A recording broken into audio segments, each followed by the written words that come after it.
Assalamualaikum warahmatullahi wabarakatuh. Jadi pada hari ini kalian akan belajar bersama Bu Mia mengenai tema 1, subtema 3, pembelajaran 3 dan 4. Sebelum kita mulai belajar, ada baiknya kita mengucapkan lafaz basmalah. Bismillahirrahmanirrahim. Sebelum mulai belajar, persiapkan buku, catatan, dan juga alat tulis kalian ya.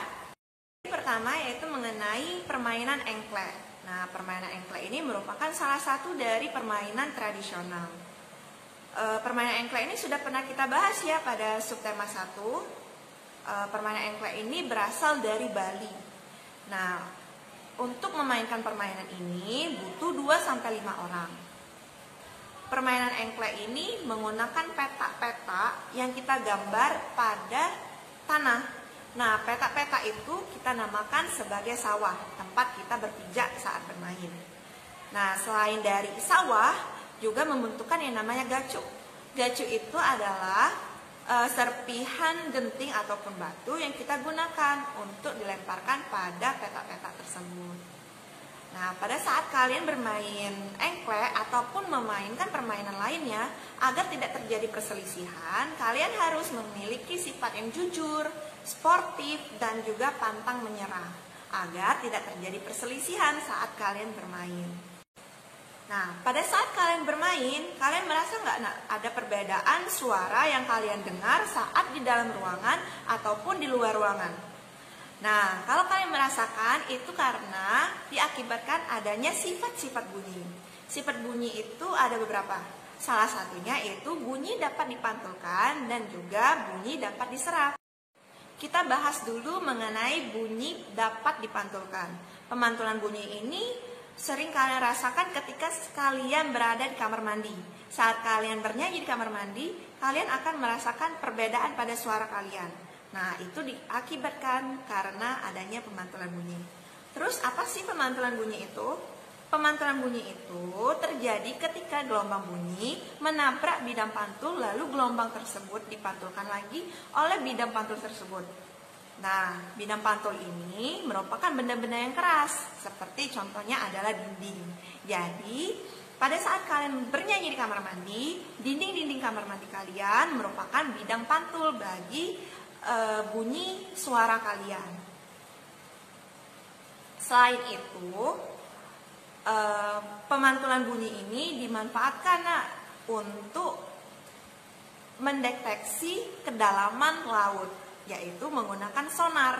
Jadi, di sonar itu cara kerjanya adalah gelombang bunyi diteruskan ke dasar laut. Kemudian dari dasar laut itu bunyinya akan dipantulkan kembali menuju sonar. Nah, pada saat proses itulah kedalaman laut dapat ditentukan seperti itu. Selain sonar itu digunakan untuk kedalaman laut, sonar juga bisa digunakan untuk mendeteksi kedalaman dari suatu benda yang ada di dalam laut. Contohnya misalnya kalau ada kapal atau pesawat yang tenggelam di dalam laut, ataupun mendeteksi keberadaan ikan di kedalaman berapa ikan itu berada. Jenis bunyi pantul itu ada 2 nak. Yang pertama gema, yang kedua itu adalah gaung dan kerdam. Kita bahas dulu ya mengenai gema. Nah, kita bahas dulu ya mengenai gema.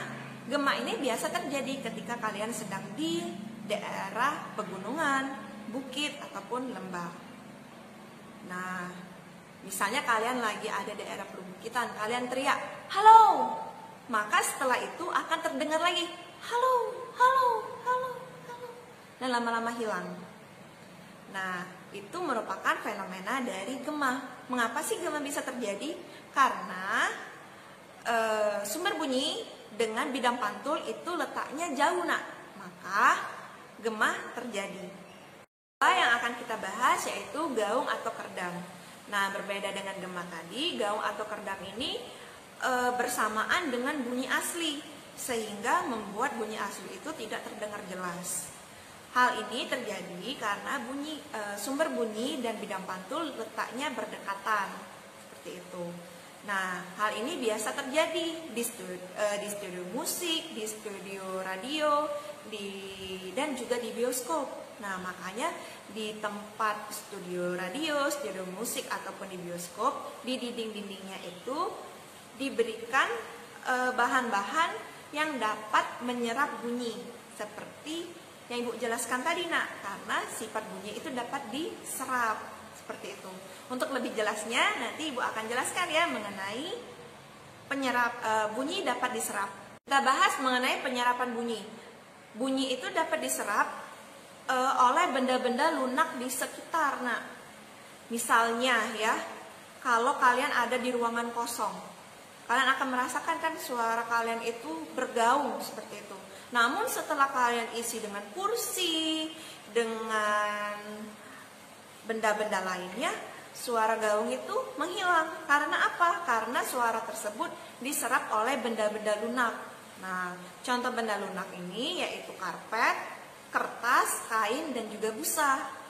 Nah, benda-benda seperti karpet, kertas, kain, dan busa ini digunakan juga, Nak, untuk gedung-gedung yang besar, misalnya kayak di bioskop. Jadi untuk mengurangi gaung, di dinding-dinding dari bioskop itu dipasang busa, Nak, seperti itu. Selanjutnya yang kita bahas adalah kegiatan bazar di sekolah.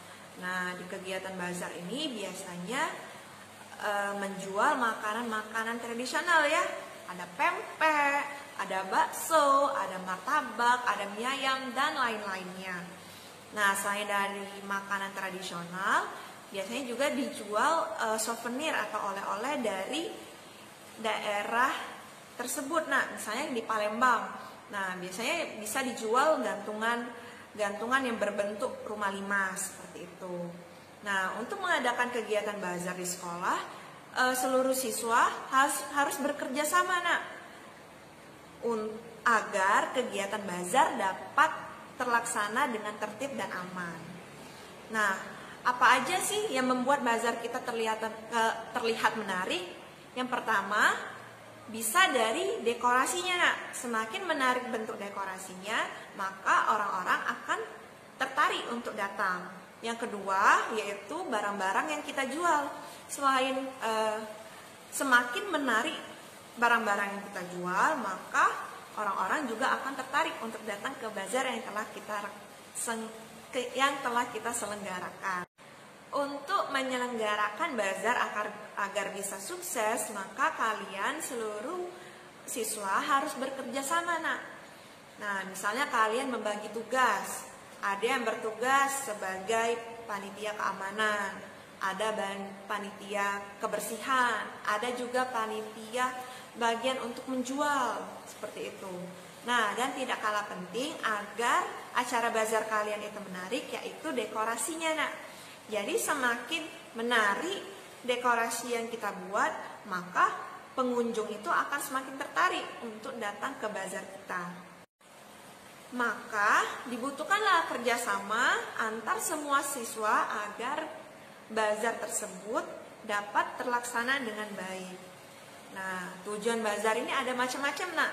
Ada misalnya keuntungannya itu akan disalurkan misalnya untuk kegiatan amal, bisa kita salurkan untuk panti asuhan, bisa juga kita salurkan untuk korban-korban bencana alam. Yang kedua, bisa untuk melestarikan kebudayaan, karena barang-barang yang kita jual itu adalah barang-barang ciri khas dari Palembang seperti itu. Maka kegiatan bazar bisa kita jadikan untuk kegiatan dalam melestarikan kebudayaan kita.